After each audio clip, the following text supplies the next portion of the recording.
샬롬 샬롬 샬롬 샬롬 샬롬 샬롬. 하나님 사랑합니다. 여러분 주 안에서 사랑합니다. 하나님의 나라가 가까이 왔습니다. 오늘 말씀의 제목이죠. 요한복음 10장 1절에서 16절 중심으로 함께 은혜를 나눕니다. 예수를 따르려면 우리는 어떻게 해야 될 것인가, 그리고 추수할 일꾼으로 70인을 세우시는 내용이 10장 1절에서 15절까지 있는 말씀입니다. 예수께서 제자들에게 진정한 삶의 행복이 무엇인지 그것을 가르쳐 주시죠. 그리스도의 말씀과 함께하는 사람이 그 안에 기쁨과 행복을, 진정한 기쁨과 행복을 누릴 수 있다. 사람의 욕망이 이끄는 곳에는 저주와 심판이 도사리고 있다고 말씀하시죠. 이것을 구분하고 판단할 수 있어야 우리가 복된 삶을 살 수가 있는데, 예수께서 우리에게 가르쳐 주시려는 것은 바로 참 행복을 찾아서 인생의 여정을 바르게 걸어가야 된다라는 교훈을 말씀하고 있습니다. 첫 번째 1절이죠. 70인의 제자들을 보내십니다. 주님은 복음을 전하는 명령과 함께 70인의 제자들을 여러 동네에 몇 명씩? 2명씩 짝을 지어서 보냅니다. 그들은 가는 곳에서 예수께서 명하신 일들을 감당하죠. 하나님의 나라가 가까이 왔다는 사실을 전하고 그들에게 이 나라에 들어오기를 청합니다. 전하고 청하는 역할을 하는 게 뭐다? 전도, 그죠? 주인의 잔치에 참여하기를 전하는 종의 일, 그것을 감당을 합니다. 70인들이 이 일을 위해서 다른 것을 가지고 가지 않지만 하나님께서 그들의 필요를 채우시고 인도해 주시죠. 아무것도 가지고 가지 말라고 그러죠. 이것이 전도자의 희망이고 또한 보장이고 모습이다. 그죠? 아무것도 가지고 가지 않습니다. 먹을 것, 입을 것 염려하지 말라는 말씀이죠. 하나님의 명령을 받고 준행하는 하나님의 일꾼들이 바로 이들인데, 복음을 널리 전한다고 로마서 10장 14절에도 증거합니다. 그런즉 그들이 믿지 아니하는 일을 어찌 부르리요? 그죠? 믿는 자를 부르죠.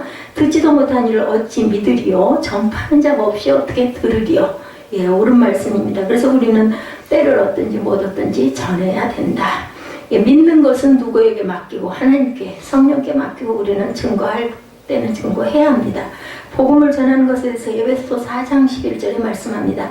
그가 어떤 사람은 사도로, 어떤 사람은 선지자로, 어떤 사람은 복음 전하는 자로, 어떤 사람은 목사와 교사로 세웠다. 그러니 이렇게 여러 가지 직임들은 다 똑같습니다. 그리고 저주받은 도시에 대해서 11절 그리고 12절 그리고 16절까지 쭉 말씀하죠. 11절에 보니까 놀라운 말씀이에요. 우리 함께 읽을까요? 너희 동네에서 우리 발에 묻은 먼지도 너에게 떨어버리노라. 그러나 하나님의 나라가 가까이 온 줄을 알라 하라. 이렇게 전파하라는 거죠. 12절에 내가 너에게 말하노니 그 날이 소돔이 그 동네보다 견디기 쉬우리라. 얼마나 소돔이 정말 불타는 그 소돔 무서웠죠. 근데 그거보다 오히려 낫다는 얘기입니다. 그리고 13절에 화 있을진저 고라시나 화 있을진저 벳세다야 너에게 행한 모든 권능을 두로와 시돈에서 행하였더라는 그들이 벌써 베옷을 입고 제한저 회개하였으리라. 심판때 두로와 시돈이 너희보다 견디기 쉬우리라. 가버나움 내가 하늘에까지 높아지겠느냐? 음부에까지 낮아지리라. 너희 말을 듣는 자는 곧 내 말을 듣는 것이요 너희를 저버리는 자는 곧 나를 저버리는 것이요 나를 저버리는 자는 나 보내신 이를 저버리는 것이니라 하시니라. 여기에는 얘기하는 그 고라신, 이런 그 소돔, 이런 것은 전부 다 하나님 말씀 듣지 않고 심판과 음부에 떨어진 그러한 자들을 상징하고 있습니다. 자, 복음이 전해지고 말씀이 선포되었다면 그것에는 이제 선택할 일이 저와 여러분에게 남아있다. 복음을 받아서 회개하고 하나님께로 나오는 것과 하나님을 대적하고 멸망의 길을 가는 것, 그것은 누가 선택? 자신이 선택해야 된다. 저주받은 도시들은 이미 예수를 버리고 자신의 욕망을 따라 어디로? 멸망의 길로 갔다라는 거죠. 그 예가 지금 12절, 13절 계속 14절 심판 때 두로와 시돈이 너희보다 견디기, 이것도 전부 다 멸망받고 심판받은 곳들이에요. 그리고 15절에 가버나움은 내가 하늘에까지 높아지겠느냐? 음부에까지 낮아지리라. 하나님의 나라를 버린 너희들은 모두 다 음부에 빠졌다라는 것을 말씀합니다. 그것보다 오히려 더할 거라는 거죠.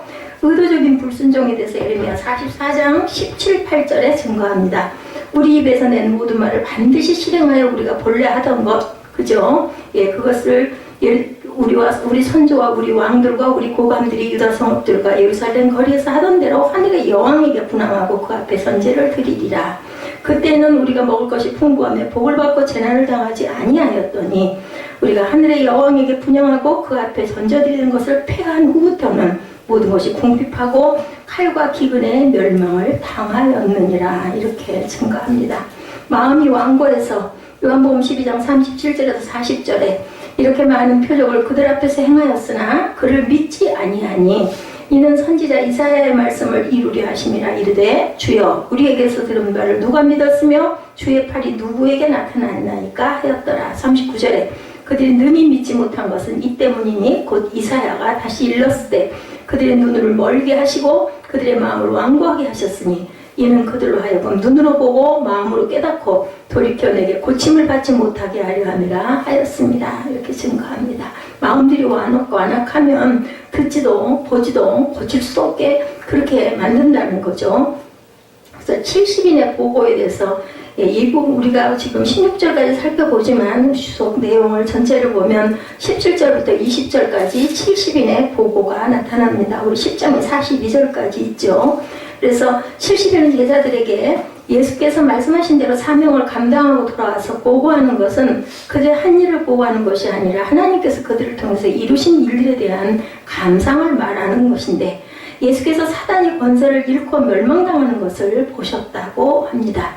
이제 더 이상 사단에게 세상 권세를 주지 아니하시는 하나님의 뜻을 확실히 하신 것을 우리가 알 수가 있는데 진정으로 기뻐할 것은 우리 이름이 하늘에 기록된 것이다.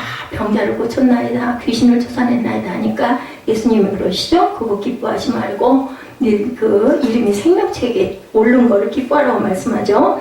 20절에 그러나 귀신들이 너에게 항복하는 것을 기뻐하지 말고 너 이름이 하늘에 기록된 것으로 기뻐하라 하시니라. 그러니까 어떤 행위도 그것 자체가 중요한 게 아니라 하나님이 너를 아는 것이 가장 중요하다는 말씀입니다. 멸망의 자리에서 벗어나 생명의 자리, 하나님의 자녀가 되는 그 권세처럼 귀한 것이 없다라는 거죠.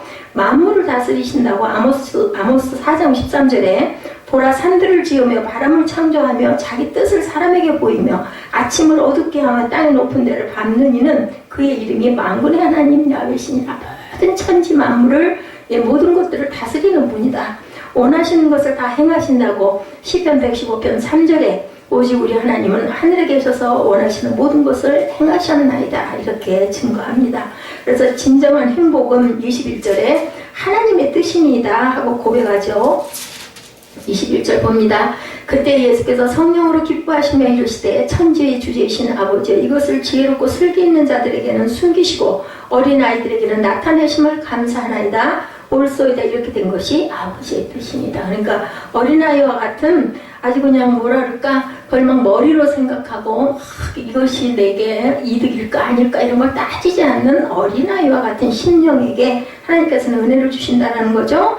모든 걸 듣고 보지 못하는데 어린아이와 같은 심령은 그것을 알 수 있게 해주신 것을 감사하다고 이렇게 기도를 하는 부분이 나타나 있습니다. 그러니까 교만한 자들에게는 구원의 비밀이 감추이고 그렇지 못하고 있는 그대로인 사람들에게는 하늘의 비밀이 보인다는 거죠. 우리 세상에서의 지혜와는 반대입니다. 그들은 자신의 교만으로 인해서 구원의 길에서 멀어진 것이고 예수께 나와 자신의 모든 죄에 대한 본성을 내어놓고 용서를 구하는 어린아이와 같은 그런 심령의 자들에게는 구원의 은혜가 임한다. 하나님께 철저히 의뢰하는 사람들이 그저 그의 한없는 은혜와 사랑을 받게 된다. 이것이 비밀이요 감추어진 것이다. 시크릿이라고 하죠. 메시아의 오심이 사람들에게 그대로 나타나지 않은 것은 바로 이런 이유 때문이라는 것이죠. 그러므로 이것을 받아들이지 않는 사람들에게는 메시아의 오심이 아직도 기다려야 하는 것으로 여겨진다. 우리 마음은 오직 겸손한 전적인 의뢰로 하나님이 이루심을 우리가 바라볼 줄 알아야 되겠다. 기묘하고 광대하시다고 이사야 28장 29절에 이도 만군의 야훼께로 불어난 것이라 그의 경영은 기묘하며 지혜는 광대하시니라. 기묘하죠? 알 수 없는 것입니다. 위대함을 말합니다. 예레미야 32장 19절에 주는 책략에 크시며 하시는 일에 능하시며 인류의 모든 길을 주목하시며 그의 길과 그의 행위의 열매대로 보응하신다라고 말씀합니다. 제자들의 복에 대해서 23절부터 말씀을 하시죠. 23절에 제자들을 돌아보시며 조용히 이르시던 너희가 보는 것을 보는 눈은 복이 있도다 라고 말씀을 하십니다. 제자들은 하나님의 구원의 일을 볼 수가 있었죠. 하나님의 아들을 보며 그의 곁에서 그와 함께 생활하고 그와 가르침을 받고 그의 사랑을 받는 것은 많은 사람들이 바라고 원했던 일이었는데 선지자들이 원했고 믿음의 선진들이 바랐습니다. 하나님의 구원을 직접 눈으로 볼 수 있는 제자들은 진정 복 있는 사람들이죠. 하나님의 비밀한 것들을 설명하시고 감추는 일을 밝히 드러내시는 말씀을 들을 수 있는 제자들은 정말로 선택된 복된 자들이다. 다른 무엇으로도 그들의 행복을 대신할 수가 없죠. 우리도 이러한 행복을 누릴 수 있는 기회를, 그 초대를 응하는 저와 여러분들, 지혜 있는 하늘의 지혜를 누리는 저와 여러분들 되시기를 주님의 이름으로 축복합니다. 하나님의 나라 백성 된 자 시편 33편 12절에 야훼를 자기 하나님으로 삼은 나라 곧 하나님의 기업으로 선택된 백성은 복이 있도다. 아멘. 지혜를 얻은 자 잠언 3장 13, 14절에 지혜를 얻은 자와 명철을 얻은 자는 복이 있나니 이는 지혜를 얻은 것은 은을 얻는 것보다 낫고 이익이 정금보다 나음이라 이렇게 말씀합니다. 올바른 삶에 대해서 25절에 나타납니다. 무엇을 하여야 영생을 얻으리까 하고 물어보죠. 어떤 율법 교사가 25절입니다. 예수를 시험하여 이르되 선생님 내가 무엇을 하여야 영생을 얻으리까 이렇게 물어봅니다. 26절에 예수께서 이르시되 율법에 무엇이라 기록되었으면 내가 어떻게 읽느냐 대답하여 이르되 27절에 내 마음을 다하고 목숨을 다하며 힘을 다하며 뜻을 다하여 주 너의 하나님을 사랑하고 또한 내 이웃을 내 자신같이 사랑하라 하였나이다. 28절에 예수께서 이르시되 내 대답이 옳도다. 이를 행하라 그러면 살리라 하시니 그 사람이 자기를 옳게 보이려고 예수께 여짜오되 그러면 내 이웃이 누구이니까 이렇게 물어보는 부분이 쭉 나타나 있죠. 자, 우리가 영생을 얻을 수 있는 길은 어디 있다고요? 무엇을 하여야 영생을 얻을 수 있다고 합니까? 이 질문의 예수의 대답은 율법에 의한 것을 말씀합니다. 그래서 율법에 무엇이라고 기록되어 있느냐? 그러니 하나님을 사랑하고 이웃을 사랑하는 계명이 바로 그것이다. 이것은 지식의 문제가 아니라 바로 실천의 문제고 삶이라고 예수님께서는 답을 하십니다. 예수께서 지적하신 바는 바로 율법의 실천이라는 거죠. 그래서 내 대답이 옳도다. 이를 행하라. 그리하면 살리라 하리니 이렇게 대답하시죠. 하나님의 말씀으로 우리가 유지가 되어야 된다. 신명기 8장 3절에 너를 낮추시며 너를 줄이게 하시며 또 너도 알지 못하며 내 조상들도 알지 못하는 만나를 내게 먹이신 것은 사람이 떡으로만 사는 것이 아니요 여호와 입에서 나오는 모든 말씀으로 사는 줄을 내가 알게 하려 하시니라고 말씀을 합니다. 믿음으로 우리가 영생을 얻죠. 요한복음 5장 24절에 내가 진실로 너희에게 이르노니 내 말을 듣고 또 나 보내신 이를 믿는 자는 영생을 얻었고 심판에 이르지 아니하나니 사망에서 어디로 생명으로 옮겼느니라 라고 말씀을 하십니다. 사마리아인의 비유가 나타나죠. 두 번째로 강도를 만난 사람이 어려움에 처해 있을 때 그를 도와준 사람은 외적인 자격이 있는 사람이 아니라 유대인의 멸시를 받던 사람으로 여김을 받지도 않던 사마리아 사람이었죠. 이것을 통해서 진정한 이웃이 누구인지를 예수님께서 말씀하십니다. 말뿐인 사람보다 실천으로 보여주는 사람이 진정한 이웃임을 말씀하시는 거죠. 우리에게도 이러한 일은 언제나 어떤 때나 다가옵니다. 우리 이웃에게 말로 베푸는 선행은 의미가 없고 우리의 삶을 통해서 실천으로 보여주는 것이 진정한 사랑이며 의미 있는 행동이다. 우리 이웃에게 진정으로 자비를 베풀고 그들에게 필요한 것이 있으면 최선을 다해서 나눠주고 도와주는 사랑의 사람이 되어야 되겠다. 29절에 내 이웃이 누구이니까 그죠? 아까 읽은 그 구절까지 30절에 예수께서 대답하여 이르시되 어떤 사람이 예루살렘에서 여리고로 내려가다가 강도를 만나며 강도가 그 옷을 벗기고 그리고 쭉 얘기를 하시죠. 31절에 마침 한 제사장이 그 길로 내려가다가 그를 보고 피하여 지나가고 또 이와 찬 레윈도 그곳에 이르러 그를 보고 피하여 지나가되 어떤 사마리아 사람은 여행하는 중 거기 이르러 그를 보고 불쌍히 여겨 가까이가 기름과 포도주를 그 상자에 붓고 싸매며 자기 짐승에 태워 주막으로 데리고 가 돌보아 주니라. 그 이튿날 그가 주막 주인에게 데나리온 2를 내어주며 이르되 이 사람을 돌보아주라. 비용이 더 들면 내가 돌아올 때 갚으리라 하였더니 내 생각에는 이 세 사람 중 누가 강도 만난 자 이웃이 되겠느냐. 실천하는 사람이죠. 37절에 이르되 자유를 베푼 자니다. 예수께 이르시되 가서 너도 이와 같이 하라 하시니라. 예, 이웃은 바로 이런 자다. 실천하는 자가 이웃이라는 말씀을 하고 계시죠. 믿음이 있어야 합니다. 그러기 위해서는 바르게 행동해야 됩니다. 디도서 1장 15절에 깨끗한 자들에게는 모든 것이 깨끗하나 더럽고 믿지 않은 자들에게는 아무것도 깨끗한 것이 없고 오직 그들의 마음과 양심이 더러운지라. 바르게 행동해야 된다. 사도행전 24장 12~13절에 그들은 내가 성전에서 누구와 변론하는 것이나 회당 또는 시중에서 무리를 소동하게 하는 것을 보지 못하였으니 13절에 이제 나를 고발하는 모든 일에 대하여 그들이 능히 당신 앞에 내세울 것이 없나이다. 37절에 이르되 자비를 베푼 자니이다. 예수께서 이르시되 가서 너도 이와 같이 하라 하시니라. 사도행전에도 이렇게 오늘 본문에도 말씀을 하시죠. 마르다와 마리아에 대한 이야기가 그 두루 38절에 나타나 있는 것을 우리가 봅니다. 그들이 길 갈 때 예수께서 한 마을에 들어가시매 마르다라 이름하는 한 여자가 자기 집에서 영접하더라 이렇게 시작되죠. 마르다와 마리아는 자신이 선택한 일을 합니다. 각자가 예수를 대하는 그들의 태도는 나무랄 데가 없었어요. 누가 뭐 더 잘했다 잘못했다고 말할 수가 없죠. 그런데 그들에게는 차이가 있었습니다. 그 여인에게는 마리아의 선택은 예수님의 말씀을 듣는 것이 무엇보다도 중요하다고 생각을 해서 예수님 발치에 탁탁을 괴고 앉아서 준비하고 앉아있죠. 예배를 드리며 말씀드릴 준비를 하고 있습니다. 그리고 마르다는 뭐 했어요? 일상의 여러 가지 일들을 열심히 부지런히 하면서 불만스러워요. 그래서 예수께 막 이르죠. 40절에 마르다는 준비하는 일이 많아 마음이 분주한지라 예수께 나아가야 돼. 주여 내 동생이 나 혼자 일하게 두는 것을 생각하지 아니하시나이까? 그를 명하여서 나를 도와주라 하소서 하고 가서 편을 들어달라고 얘기를 할 때 주께서 대답하여 이르시되 마르다야 마르다야 내가 많은 일로 염려하고 근심하나 몇 가지만 하든지 혹은 한 가지만이라도 족하니라. 마리아는 이 좋은 편을 택하였으니 빼앗기지 아니하리라 하시리라. 예, 이해하시는 거예요. 마리아의 그 말씀의 사모함을, 예수님을 만나려고 하는 그 마음을. 그런데 마르다와 같이 또 대접하기 위해서 일하는 손길도 분명히 필요하기는 합니다.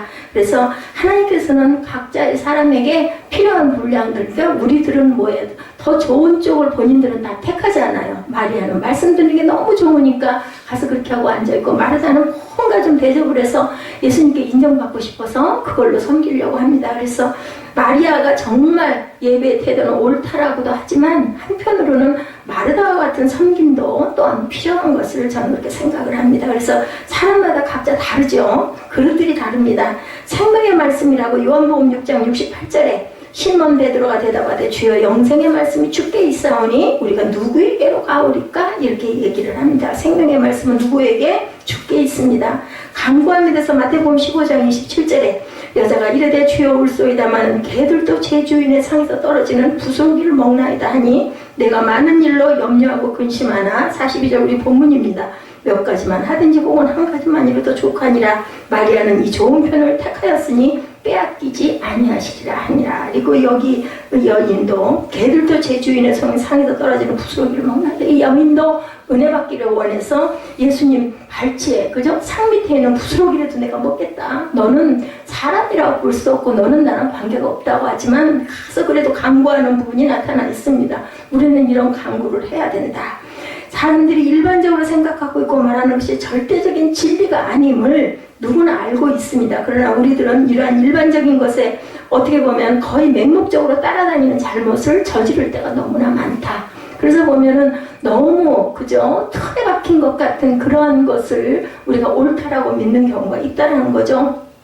이 여인 상 밑에 떨어진 개도 먹나이다 했던 이 여인은 정말 천한 여인이지만 나도 은혜 받고 싶습니다 인 겁니다. 그것이 보통 사람들이 볼 때는 저 사람 저기 있어서는 안 되는 사람이지만 그렇지만 예수님은 그 여인을 인정하시고 칭찬하시는 부분이 있죠. 그래서 우리는 신뢰하는 자가 하늘나라를 차지한다고 합니다.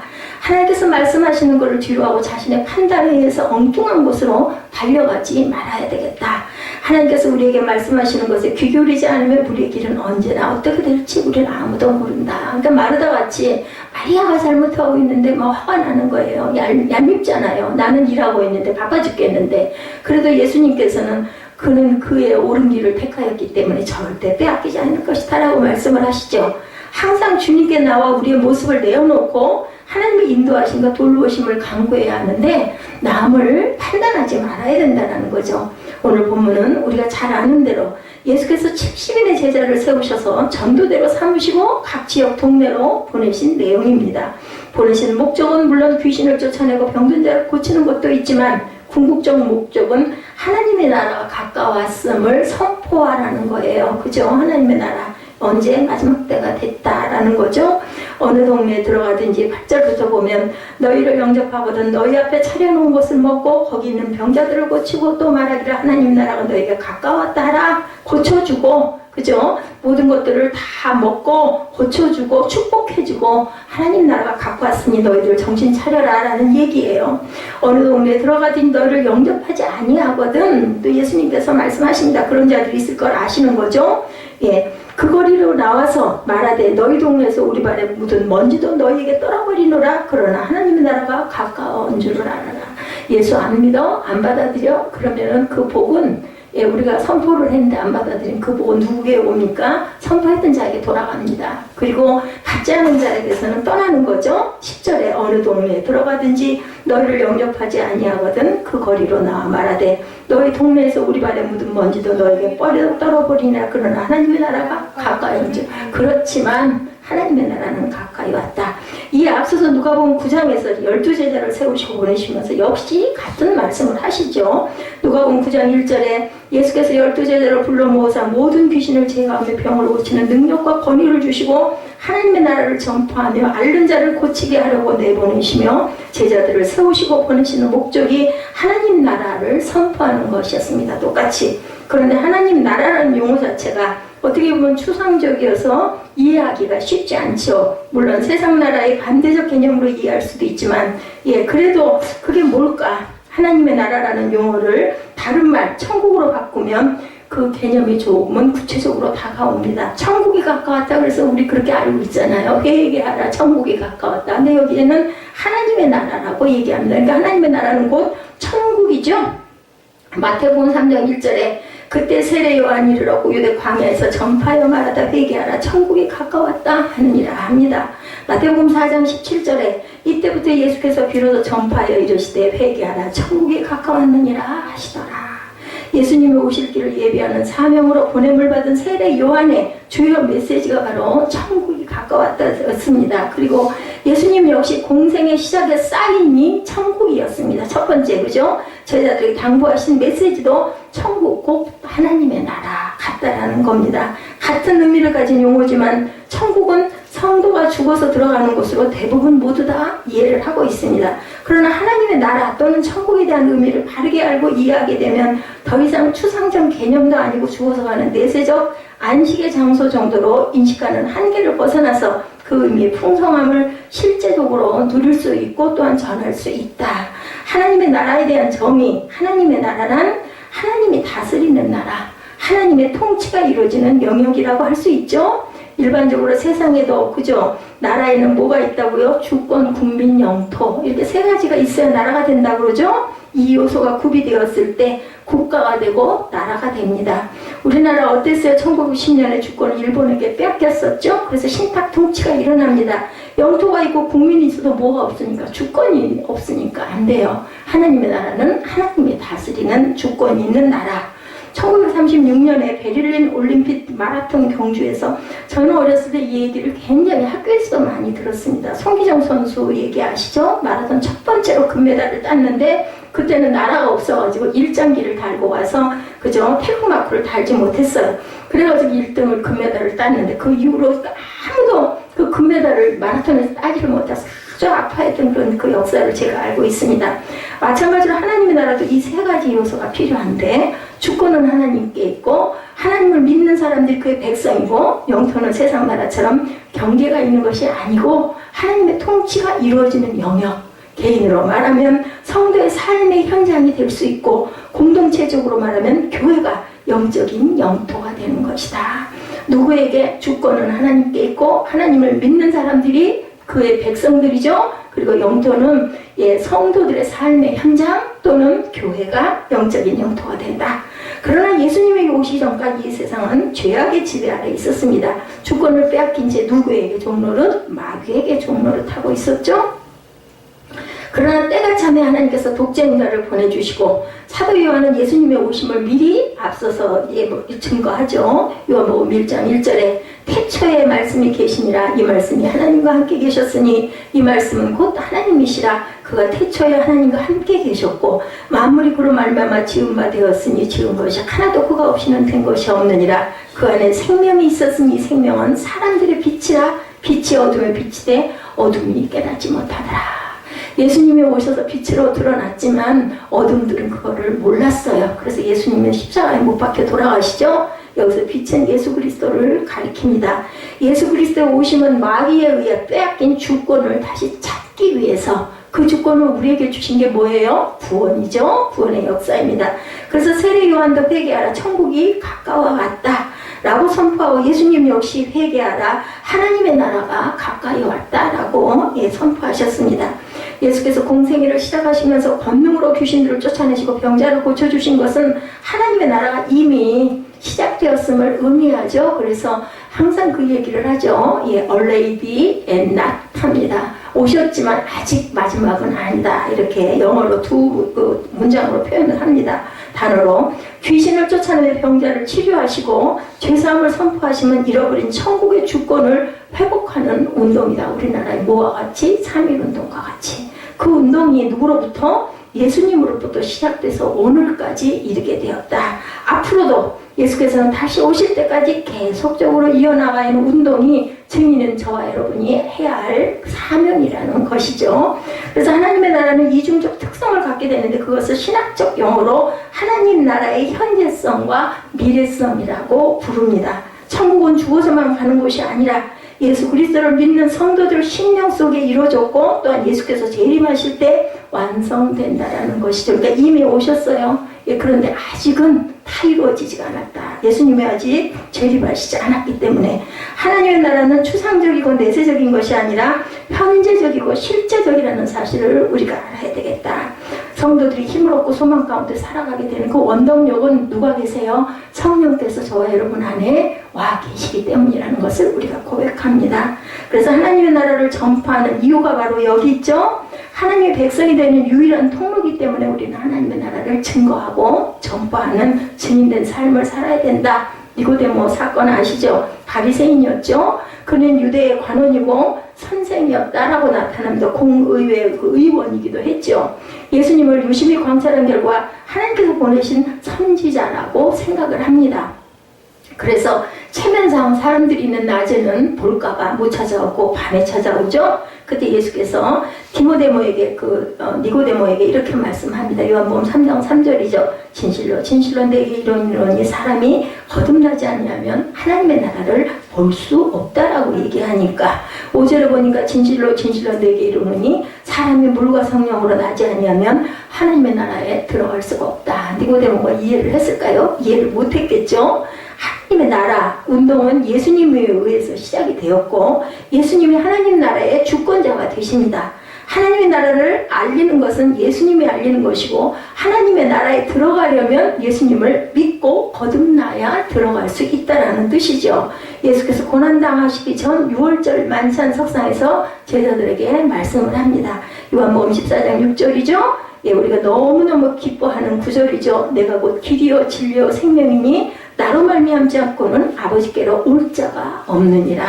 예수님으로 말미암지 않고는 하나님 나라에 들어갈 수가 없다는 거죠. 오순절날 성령의 충만을 받은 제자들이 성전에서 유대교회 관리들과 많은 사람들 앞에서 담대하게 선포를 하죠. 사도행전 4장 12절에 다른 이로서는 구원을 받을 수 없나니 천하 사람 중에 구원을 받을 만한 다른 이름을 우리에게 주신 일이 없으니라 하였더라. 예수로 인함이 아니면은 그것을 받을 수가 없다는 겁니다. 은혜를 받지 않고 성령을 받지 않은 사람들 이 말들이 무슨 말인지 도대체 왜 예수를 꼭 믿어야 천국에 가? 이 얘기를 다 한다는 거죠. 이해를 못하니까.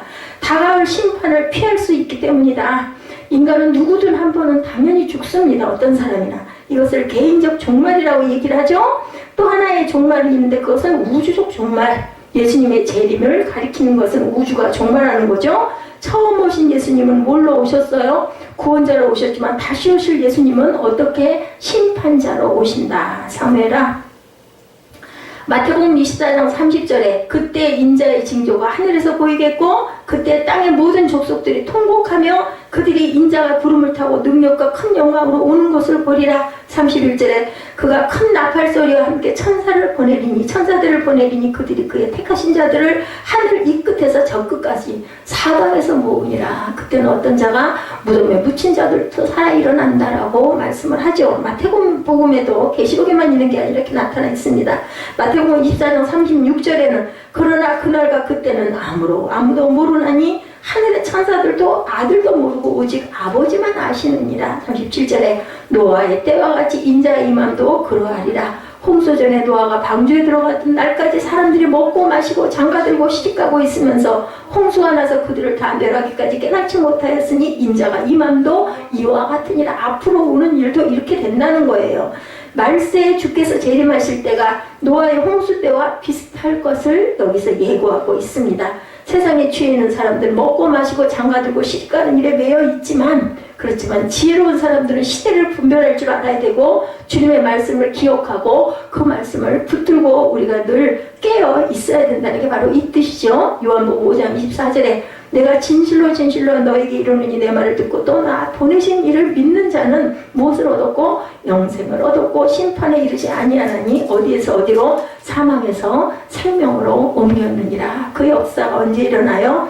우리 부활절에 일어났죠. 사망에서 생명으로 옮긴 역사는 예수님이 부활하셨기 때문에 우리에게도 사망에서 생명으로 옮겼습니다. 우리의 죄를 속해 주신 것은 십자가에 못 박히심으로 우리는 구속을 받았고 그리고 부활하심으로 우리 생명은 영생을 얻었습니다. 그래서 아주 귀합니다. 세 번째로 이 세상에서 하나님의 나라를 누리기 위함이었다. 한 번은 유대교의 지도자인 바리새인들이 하나님의 나라에서 관심을 갖죠. 그래서 예수님에게 하나님 나라가 언제 임하냐고 질문합니다. 그래서 예수님이 답변하시죠. 누가복음 17장 20절에 하나님의 나라는 볼 수 있게 임하는 것이 아니요 21절에 또 여기 있다 저기 있다고 못하리니 하나님의 나라는 너희 안에 있느니라. 그래서 우리 안에 뭘로 채워야 될까요? 예수님으로 채워야 됩니다. 예수님은 누구세요? 말씀이세요. 성령이세요. 이렇게 채워야 된다. 예수 그리스도를 구주로 믿고 고백하는 성도의 성령은 그 심령은 성전이다. 이렇게 우리가 그래서 우리 찬양 아주 기쁘게 항상 하죠. 사도 바울이 말합니다. 너희가 하나님의 성전이고 하나님의 성령이 너희 안에 거하시는 것을 너희가 알지 못하니 그러니 성전이죠. 그래서 참으로 어리석고 불쌍한 사람들이라는 거죠. 예수를 믿으면서도 하늘의 평강과 기쁨을 누리지 못하는 가끔 우린 그럴 때가 너무 많아요. 그죠? 그 수가 작아졌을 때 조금씩 줄어들었을 때 하나님의 나라가 우리 안에 더 많이 임하는 거죠. 그래서 마지막 때는 우리는 영화를 이룬다고 합니다. 계속 성화를 이뤄가고 닦아가고 만들어가고 예수님으로 채워가고 한 발 한 발 예수께 다가가고 자라가고 그죠? 그래서 그렇게 하는 거죠. 미 개척 시대 영국에서 미국으로 이민 가는 가족 이야기가 있습니다. 우리 그 495장 내용은 은총이고 중한짐 벗고 보니 슬픈 많은 이 세상도 천국으로 간다 그러죠. 하나님의 나라는 그럼 어떻게 전파해야 될까? 어떻게 했어요? 1절에 누가복음 10장 1절에 보니까 그 후에 주께서 따로 70인을 세우사 2사람씩 그저 짝을 지었어요. 본문에서의 전도대의 모습은 개인 전도가 아니라 공동체 전도입니다. 70인이니까 공동체 전도죠. 개인적으로 그리스도인들은 전도자가 모두 다 이렇게 된다는 거죠. 교회는 공동체에서 하나님의 나라를 전파해야 할 사명이 있습니다. 요즘은 전도하는 시대가 아니라고들 얘기를 하지만 생활로 전도하는 것이라고 말을 하지만 우리는 항상 우리 나름으로 전도할 생활로든 아니면은 내 모습에서든 아니면은 누구에게나 내 가까운 사람에게 증거하는 걸로든 전도를 해야 합니다. 전도에는 왕도가 오지만 성경에는 예수께서 가르쳐 주신 전도의 모범이 있습니다. 가장 효과적인 방법은 어떻게 짝을 지어서 둘씩 혼자는 안 갑니다. 전도서 4장 9절에 보니까 두 사람이 한 사람보다 나오면 그들이 수고함으로 좋은 상을 얻을 것입니다. 둘씩 짝지어 보낸 이유는 추수할 것이 많아서 혼자 다 못하니까 함께 걷어오라는 거죠. 스스로가 위축되어서 내 주변에 전도할 사람이 없어요라고 말하는 것은 핑계에 불과하죠. 위축되죠. 괜히 눈치가 보이죠. 전도할 사람이 없다는 것은 불신자들에 대한 무관심 때문이고 예수께서는 추수할 것이 많다라고 하셨고 또한 추수할 일꾼이 적다라고 말씀을 합니다. 그래서 추수한 일꾼을 보내달라고 기도하라고 말씀하시죠. 그래서 우리는 늘 기도해야 합니다. 영적인 무장에 대해서도 3절에 갈지어다 내가 너희를 보내며 어린 양을 이리 가운데 보낸 것 같다. 양을 이리 가운데, 믿지 않는 사람들을 이리라고 표현을 합니다. 제자들이 가야 할 곳이 이리가 많은 곳이라는 거예요. 전도하다가 도리어 해를 받을 수도 있죠. 우리나라도 처음 복음이 전해질 때 정말 많은 전도자들이 박해와 순교를 당합니다. 지금도 회교권이나 공산권에 해를 당하는 경우가 굉장히 많다고 합니다. 그 선교를 할 때. 그럼에도 불구하고 주께서는 어떻게 하라고? 가라고 명령하시죠. 그러나 무작정 보내시진 않았습니다. 누가복음 9장 1절에 예수께서 12제자를 불러 모으사 모든 귀신을 제어하며 병을 고치는 능력과 권위를 주시고 하나님의 나라를 전파하며 앓는 자를 고치게 하려고 보내시며 뭐를 주셨어요? 권위, 능력을 주셨죠. 두 가지 무기를 주셨는데 능력, 권세입니다. 예수께서가 아니면 예수님 당시의 제자들처럼 병든 자나 귀신 들린 자들이 있으면 고쳐주고 쫓아낸 후에 놀라운 광경을 목도한 청중들을 향해서 하나님의 나라를 선포하면 얼마나 좋겠고 얼마나 많은 사람들이 믿을까. 그렇죠. 그러기 위해서 그런 기적을 행하라고 말씀을 하시고 능력도 주시고 권세도 주셨습니다. 오늘날 그런 능력의 역사가 좀처럼 나타나질 않아요. 그렇게 하나님의 말씀과 기도로 우리가 늘 무장을 해야 되는데, 그리고 또한 12제자를 보내시면서 하신 말씀처럼 어떻게 하라고요? 마태복음 10장 16절에 뱀같이 지혜롭고 비둘기같이 순결할 필요가 있다. 근데 참 저는 여기서 이 뱀같이 지혜로운 말씀 이렇게 별로 좋게 다가오진 않았어요. 근데 세상이 뱀 같은 그러한 사람들이 너무 많기 때문에 그것을 이기려면 뱀같이 지혜롭기도 해야 되는가 봅니다. 사람을 의지하지 말아라. 세 번째 4절이죠. 전례나 배낭이나 신발을 가지지 말며 길에서 아무에게도 무난하지 말며, 하나님께서 전도자를 보호하신다라는 거죠. 뭐 하신다? 책임지신다라는 것. 뭐 했던 것처럼 출애굽했던 백성들을 보호하신 것처럼, 먹이신 것처럼. 그리고 복음 전하는 일에만 집중해라. 뭘 먹을까, 입을까, 염려, 근심, 걱정하지 말라는 거죠. 뭐 준비를 엄청나게 많이 할 필요도 없다라는 거예요. 그래서 항상 아는 사람 만나서도 인사하고 대화하느라 전도도 못하는 그런 일들이 있어서는 안 되겠다. 그리고 뭐를 선포해라? 네 번째로 평안을 선포해라. 5절이죠. 어느 집에 들어가든지 먼저 말하되 이 집이 평안할지어다. 만일 평안을 받을 사람이 거기 있으면 너의 평안이 그에게 머물 것이요 그렇지 않으면 너희에게로 돌아오리라. 본문에 말씀하죠. 그죠? 그리고 7절에 그 집에 유하며 주는 것을 먹고 마시라. 일꾼이 그 삭스를 받는 것은 마땅하니라. 이 집에서 저 집으로 옮기지 말라. 그래서 어떤 선교사 한 분이 그랬다고 그러죠. 어느 집에 들어갔는데 음식이 너무너무 형편없었대요. 그랬더니 옆에 이제 집사님들이랑 너무 대단하신 분이었는지 너무 죄송스러우니까 멀리서 초빙을 해서 모셔왔는데 음식이 너무 맛이 없으니까 아주 환경도 좋고 집도 좋고 깨끗하고 음식도 맛있는 젊은 부부가 초청을 하니 그쪽으로 옮기시죠 했더니 이 선교사님이 제가 좀 생각을 해보겠습니다 하고 이 말씀을 보고는 그냥 있겠습니다 했대요. 그랬는데 그만 그 집에 그 전염병이 돌았다고 합니다. 그 젊은 부부네 집에. 그래서 만약에 이 선교사님이 그쪽 집으로 갔으면 전염병 때문에 사역을 못하고 돌아올 뻔했다라는 그런 간증의 얘기가 생각이 납니다. 전도자가 어느 집이든 방문하게 되면 정중히 인사를 하라는 것이죠. 인사 내용이 바로 샬롬이에요. 샬롬. 전도자는 평안을 선포하는 사람이고 우리가 어느 집을 방문하든지 평안을 선포해야 한다. 그리고 만약 상대방이 인사를 받으면 그 평안이 그 사람에 전달될 것이며 그 샬롬을 받지 않으면 그 샬롬은 전한 사람에게 돌아온다라는 거죠.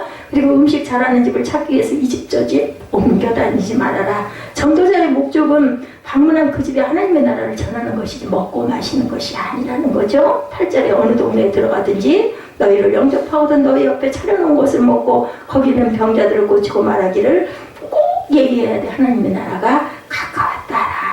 거절당할 각오를 또 해라. 10절에 어느 동네에 들어가더니 너희를 영접하지 아니하거든 그 거리를 말하되 너희 동네에서 우리 발에 묻은 먼지도 너에게 떨어버리는 그러나 하나님의 나라가 가까운 줄을 알아라. 분명한 것은 하나님의 나라가 가까이 왔다. 나를 그렇게 환영해서 맞아주지 않아서 내가 쫓겨났지만 사실은 어쩔 수 없다. 이건 사실이다. 내가 너에게 말하니 그날에 소돔이 그 동네보다 견디기 쉬우리라. 엄청난 재앙의 얘기를 하는 거죠. 문전박대를 받을 때도 있다. 그럴 때 정중히 물러나 거리에서 전해야 할 메시지가 하나님의 나라가 가까운 줄 알아라. 이거는 어김없는 사실이다. 그리고 나서 그 동네의 모든 먼지도 떨어버려라. 이 말은 복음을 거부한 결과 준엄한 심판이 임하게 될 것이라는 경고입니다. 이때 선도자들은 거절당했다고 상심할 필요가 없다. 우리는 할 도리를 했으니까. 세상은 복음 전도자에 대해서 절대로 호의적이지 않죠. 우리도 전도하지만 그렇지 않습니까? 받아들이는 집보다 너나 잘해. 이런 사람들이 너무나 많다. 그렇지만 하나님의 나라는 분명히 임할 것이다라는 거죠. 예수께서는 갈릴리와 유대 여러 지역을 다니시면서 하나님의 나라를 이렇게 선포하시고 권능을 행하셨습니다. 그러나 안타깝게도 예수께서 가장 많이 시배를 기울여 사역하셨던 고을들이 회개하지 않았어요. 그 대표적인 마을이 바로 아까 제가 설명한 것처럼 고라신, 벳세다, 가버나움. 아까 본문에 나왔죠. 화 있을진저 고라시나 화 있을진저 벳세다야 너에게 행한 모든 권능을 두로와 시도돈에서 행하였더라면 그들이 벌써 베옷을 입고 제에 앉아 회개했으리라. 그런 곳에 가서 했어도 그런데 심판대에 들어와 시도니 너희보다 견디기 쉬우리라. 가버나움아 내가 하늘에까지 높아지겠느냐 음부에까지 낮아지리라. 오늘날도 복음을 듣고 회개하지 않는 타락한 도시들이 있죠. 그들의 교만을 엄중히 꾸짖으시는 내용입니다. 복음을 전해도 받지 않는 것은 자유인데 그 결과에 대해서 자신이 책임져야 한다는 거죠. 감당할 수 없는 심판이 임하게 될 것이다. 여기서 먼저 부르심을 받은 성도들의 책임이 있습니다. 하나님의 나라를 알려야 되는 책임이죠. 아브라함이 조카 롯을 소돔에서 건져낸 것처럼 우리의 가족과 가장 가까운 이웃을 먼저 건져내야 할 사명과 책임이 먼저 믿은 저와 여러분에게 있다. 때로는 거절을 당하고 수문을 당할지라도 낙심할 필요는 없습니다. 왜냐하면 주님의 큰 위로와 보호가 있기 때문이다. 그래서 16절에 너의 말을 듣는 자는 곧 내 말을 듣는 것이요 너희를 저버리는 자는 곧 나를 저버리는 것이요 나를 저버리는 자는 나 보내시는 이를 저버리는 것이라 하리라. 우리 뒤에 뭐가 계세요? 든든한 백 예수님이 계시죠. 성령이 계십니다. 그래서 자신감을 가지고 당당하게 때를 얻든지 못 얻든지 우리는 전해야 할 메시지는 하나님의 나라가 가까웠다. 천국이 가까웠다라는 선포를 항상 할 줄 알고 우리 마음판에도 다시 한번 또 뭘로 새겨요? 기념비로 세우시는 저와 여러분 되시기를 주님의 이름으로 축복합니다.